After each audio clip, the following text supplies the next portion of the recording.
सिरोही में पुलिस ने 80 लाख रुपए की शराब जब्त की है, तो बारां में पुलिस ने 43 लीटर अवैध शराब बरामद की है।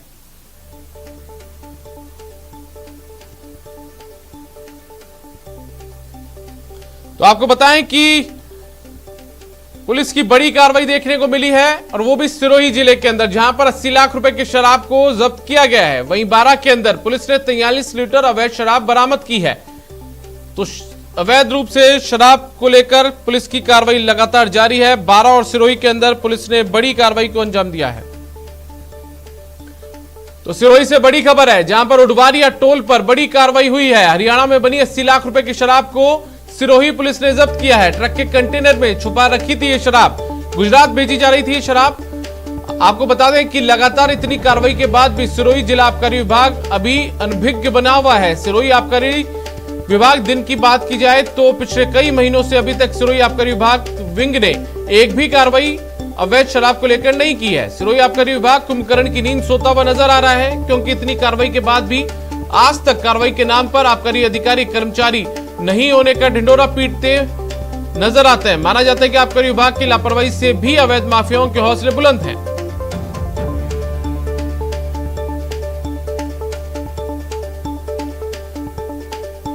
हमारे साथ में प्रतीक कुमार हमारे सहयोगी फोन लाइन पर जुड़ गए, उनका रुख कर लेते हैं। प्रतीक, लगातार सामने आ रहा है कि सिरोही के अंदर पुलिस जो है वो लगातार कार्रवाई कर रही है, लेकिन आबकारी विभाग की कोई कार्रवाई नजर नहीं आ रही। क्या कुछ ही पूरा मामला है, आखिर क्यों आबकारी विभाग इस तरीके से नाकाम नजर आ रहा है कार्रवाई में?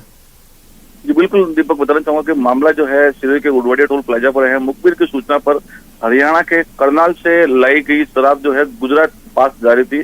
मुखबिर की सूचना पर यहाँ पर स्वरूपगंज थानाधिकारी छगन डांगी ने मौके पर कार्रवाई करते और अंग्रेजी शराब यहाँ पर बरामद की, जिसकी कीमत 80 लाख बताई जा रही है।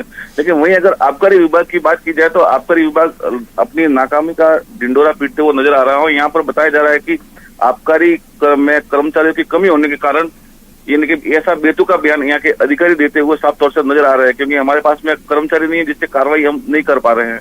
तो ये सबसे बड़ा सवाल निकलकर सामने आ रहा है कि आबकारी विभाग इस पर कार्रवाई क्यों नहीं कर रहा है, क्योंकि पुलिस जो है लगातार जो दिन ब दिन कार्रवाई करती हुई नजर आ रही है। आज जो है ये पहली बहुत बड़ी कार्रवाई हुई है, जिससे लगातार जो केस लगाए जा रहे हैं कि अभी भी तस्करों की जो है मिलीभगत से यानी कि जो गुजरात शराब ले जाई जा रही है। जी दीपक। चलिए प्रतीक, बहुत बहुत शुक्रिया इस तमाम जानकारी के लिए। तो प्रतीक कुमार हमारे संवाददाता सिरोही से हमारे साथ जुड़े हुए हैं, जो बता रहे हैं कि उडवारिया टोल पर बड़ी कार्रवाई करते हुए हरियाणा में बनी 80 लाख रुपए की शराब पुलिस ने जब्त की, जबकि आबकारी विभाग ऐसी कोई भी कार्रवाई करने से बचता इन दिनों नजर आ रहा है। कार्रवाई करने की बजाय वो ये कहता है कि हमारे पास स्टाफ की कमी है।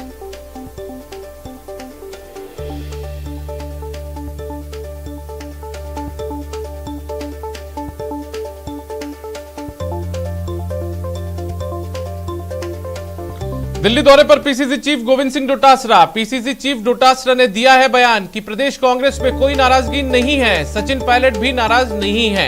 बीजेपी पर कई मुद्दों पर उन्होंने निशाना साधा है। वसुंधरा जी कोप भवन में बैठी, ये कह रहा है गोविंद सिंह डोटासरा का। उन्होंने कहा कि मोदी जी का ग्राफ डाउन हो रहा है। तो दिल्ली दौरे पर है प्रदेश कांग्रेस के अध्यक्ष गोविंद सिंह डोटासरा, और इस दौरान उन्होंने मीडिया से बातचीत में साफ तौर पर कहा है कि राजस्थान कांग्रेस के अंदर कोई भी नाराजगी नहीं है। उन्होंने सचिन पायलट का जिक्र करते हुए कहा कि वो नाराज नहीं है। उन्होंने इससे इतर बीजेपी पर निशाना जरूर साधा। उन्होंने कहा है कि वसुंधरा राजे कोप भवन में बैठी हैं। उन्होंने ये भी कहा कि पीएम मोदी का जो ग्राफ है वो डाउन हो रहा है।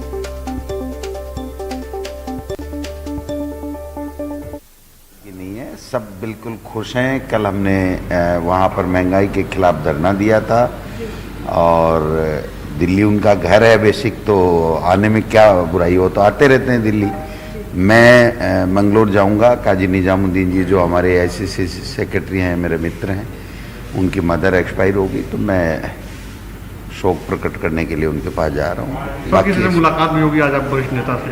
आप बताइए गाड़ी में कैसे होगी मुलाकात?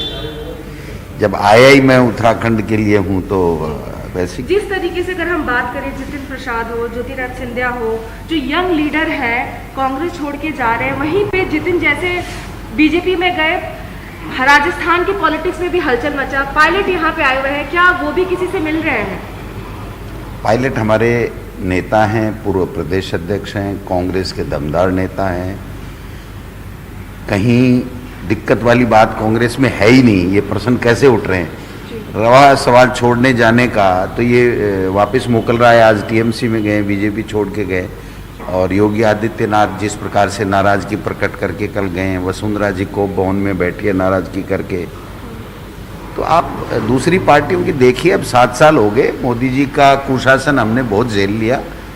जो महंगाई जिस प्रकार से बढ़ रही है, कोरोना का जो मिसमैनेजमेंट हुआ, उनके खिलाफ लोगों का गुस्सा है, और उस गुस्से को अगर आप लोग जनता में दिखाएंगे तो मैं समझता हूं कि जनता जो चाहती है मीडिया से वो पर्पस ठीक हो पाएगा। भाई कांग्रेस में कहीं कोई दिक्कत वाली बात तो सचिन पायलट जी को लेकर जो तमाम बातें आ रही हैं कि नाराज हैं, तो नेताओं से कोई नाराज है ही नहीं। कल ही मेरी बात हुई है, उन्होंने कहा अध्यक्ष जी कहाँ धरना देना है? मैंने कहा जहाँ जिसको जो पेट्रोल पंप मिले वहीं देना है। हमारा उद्देश्य एक जगह इकट्ठा करने का है नहीं, जहाँ मर्जी है जहाँ दो। सारे नेताओं ने अलग अलग जिलों में, स्टेट में, जहाँ जिसके पेट्रोल पंप नज़दीक हुआ वहाँ पर धरने दिए, और इतना ऐतिहासिक धरना, और लोगों में इतना जोश और जुनून कोरोना की गाइडलाइन के बावजूद भी कि लोग बाग, आप देखिए पेट्रोल 100 के पार चला गया, डीजल 100 चला गया। अंतर्राष्ट्रीय बाजार में जो क्रूड ऑयल का भाव है वो 60 के लगभग है, जब 140 और 50 के बीच में प्रति अमेरिकी डॉलर प्रति बैरल था, तब हम लोग 50-55 रुपए में डीजल पेट्रोल देते थे। तो आज जो हालात बने हुए हैं देश के, और आप देखिए ना किस प्रकार से बंगाल में मुंह की खा के मोदी जी आए हैं, इनमें बहुत बड़ी आप इसकी बीजेपी की बनाइए न्यूज, इनमें बहुत बड़ा विद्रोह है। गडकरी जी को दूसरे दिन माफ़ी मांगनी पड़ी किसी बात को लेकर के। उन्होंने कहा भाई और कंपनियों को वैक्सीन के लिए और लाइसेंस देना चाहिए। दूसरे दिन उनको क्या कहा गया मुझे पता नहीं, लेकिन उनको कहा नहीं मेरी गलती हो गई, मैंने ये बात कर ली है, तो हमारी सरकार पहले से कर रही। यानी कैबिनेट मंत्री को किसी बात का पता नहीं, और जिसको वो सुना रहे थे वो स्वास्थ्य शायद राज्य मंत्री है, उनसे ये नहीं कहा गया कि हमारे यहाँ पर इस तरह की पॉलिसी चल रही है या हम लोग दे रहे हैं। इसका मतलब न उनको पता न कैबिनेट मंत्री को पता, तो ये फैसले ले कौन रहा? और आप देखिए ना वैक्सीनेशन जो जिस प्रकार से फ्री देने का कह के 35,000 करोड़ का बजट रख के उसके बाद में लोगों को, राज्यों को अपने हाल पे छोड़ दिया, और उल्टी फिर मुंह की खानी पड़ी, उनको वापस करना भी पड़ा जनता का आक्रोश देख। मोदी जी की जो पॉपुलरिटी है वो 10-12% रह गई। आप देखिए कहाँ 70-80% की लोग बात करते थे, आज 10-12% रह गई। अब ये बिखराव चालू हो गया है। जो जिस प्रकार का तानाशाही, हिटलर शाही शासन, संवैधानिक संस्थाओं को खत्म करने का जो कुप्रयास किया जा रहा है भाजपा के, एनडीए के नेताओं के द्वारा, तो अब इनकी उल्टी गिनती शुरू हो गई। यूपी में देखना क्या हाल होने वाले इनके, पंजाब में देखना क्या हाल, पंजाब में 0 नहीं रह जाए बीजेपी। सर वहीं पे अगर हम बात करें, पंजाब में जिस तरीके की मुद्दा उठा था, कमेटी बनी, कमेटी में रिपोर्ट सबमिट हो गया, उसी तरह राजस्थान में कुछ करना चाहिए। चल रहा है ना राजस्थान में, कहाँ दिक्कत आ रही है? बिल्कुल रीशफल वगैरह, और जब अजय माकन जी ने कह दिया हमारे प्रभारी ने कि जल्दी हो रहे हैं तो हो रहे, कहाँ दिक्कत है? 12 से बड़ी खबर है, जहां पर नशे के सौदागरों के खिलाफ कार्रवाई हुई है। अवैध अधकड़ शराब की बड़ी खेप जब्त की गई है। 2 घरों में चल रहा था शराब बनाने का काम। कुल 43 लीटर अवैध शराब बरामद की गई है। वहीं 1000 लीटर वॉश भी नष्ट किया गया है। जिला आबकारी अधिकारी तपेश चंद्र जैन के नेतृत्व में आबकारी निरोधक दल द्वारा कस्बा थाना क्षेत्र में गांव कुंजाय और हाड़ोता में दबिश दी गई, जिससे गांव में हथकढ़ शराब बनाने वाले लोगों में हड़कंप मच गया। दल ने कुंजाय गांव में 6 घर और हाड़ोता के एक घर से कुल 43 लीटर अवैध हथकढ़ शराब बरामद कर मौके पर 1000 लीटर वॉश नष्ट भी किया है।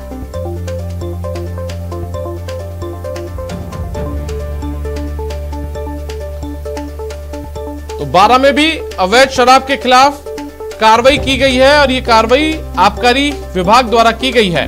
और कार्रवाई करते हुए 2 घरों में चल रहा जो शराब बनाने का काम था उसको पकड़ा गया है। कुल 43 लीटर अवैध शराब बरामद की गई है, और इसके अलावा जो 1000 लीटर वॉश मिला है मौके पर से, उसको नष्ट किया गया है।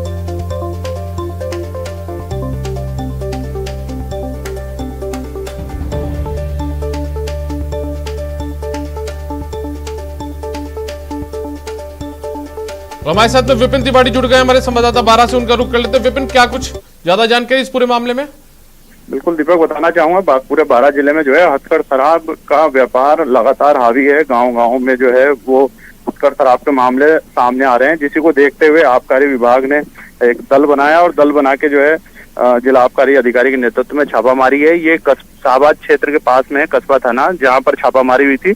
लंबे समय से यहाँ के जो 2 गांव है ये शराब के अवैध हथकढ़ शराब के व्यापार में लिप्त थे, जिसको देखते हुए छापामारी की। 7 घरों में यहाँ पर अवैध शराब की भट्टियां मिली, यहाँ उत्तेजित वाष्प मिला जिससे शराब बनाई जाती है। 43 लीटर तैयार हथकढ़ शराब मिली, जिसको आबकारी विभाग ने यहाँ पर नष्ट किया। चलिए विपिन, बहुत बहुत शुक्रिया इस तमाम जानकारी के लिए। तो विपिन बता रहे हैं कि एक टीम का गठन किया गया था और उसके बाद में इस तरीके से जो हथकढ़ शराब बनाने के जो ठिकाने थे उन पर कार्रवाई करते हुए 43 लीटर शराब बरामद की गई है। अजमेर से बड़ी खबर है, जहां पर 2 युवकों के बीच चाकूबाजी हुई है। मामूली कहासुनी पर यह चाकूबाजी हो गई। हमले की इस दौरान एक जो शख्स है वो घायल हुआ है, जेएलएन अस्पताल में उसका इलाज भी चल रहा है। बता दें कि अजमेर के भोपो का बाड़ा क्षेत्र में रहने वाले अनुराग के साथ चाकूबाजी की वारदात हुई है, जब मामूली कहासुनी को लेकर विवाद हो गया और उसी दौरान आरोपी ने अनुराग के पीठ पर चाकू से वार कर दिया। पुलिस को सूचना मिली कि क्षेत्र में 2 युवकों के बीच चाकूबाजी की वारदात हुई है, जिस पर संज्ञान लेते हुए घायल युवक को जेएलएन अस्पताल पहुंचाया गया, जहां उसका उपचार जारी है।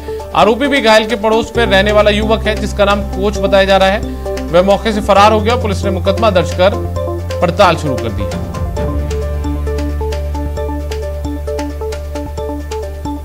बता रहा है कि मेरे छोटे बहन भाई थे जो वहाँ खेल रहे थे ग्राउंड के बाहर, आपसी दोस्ती थी मतलब? हाँ, और दोनों दोस्त ही बता रहे हैं अपने आप में। वो बाहर खेल रहे थे तो उनकी छोटी कोई बात को लेकर कहासुनी होगी, जिस कहासुनी में आवेश में आकर कोच नाम का कोई व्यक्ति बता रहे हैं जो है वो उसने आवेश में आके इसके वहीं के है शिव मंदिर के पास, ये पीडब्ल्यूडी क्वार्टर में रहते हैं, वो शिव मंदिर के पास रहते हैं।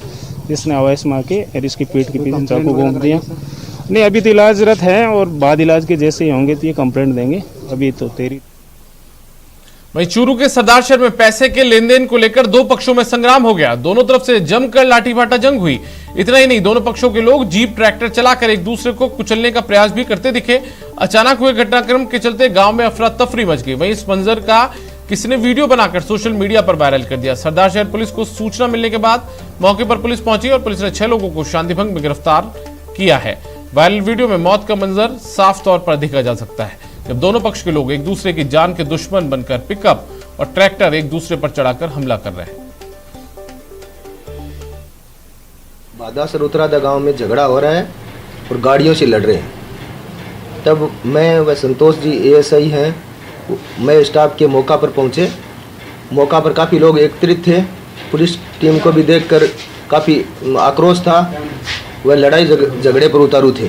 धारा 151 में गिरफ्तार किया जाकर श्रीमान एसडीएम साहब सरदारशहर के पेश किया गया और अब सुना है कि उनका आपस में, दोनों पार्टियों का आपस में राजीनामा भी हो चुका है। भरतपुर से बड़ी खबर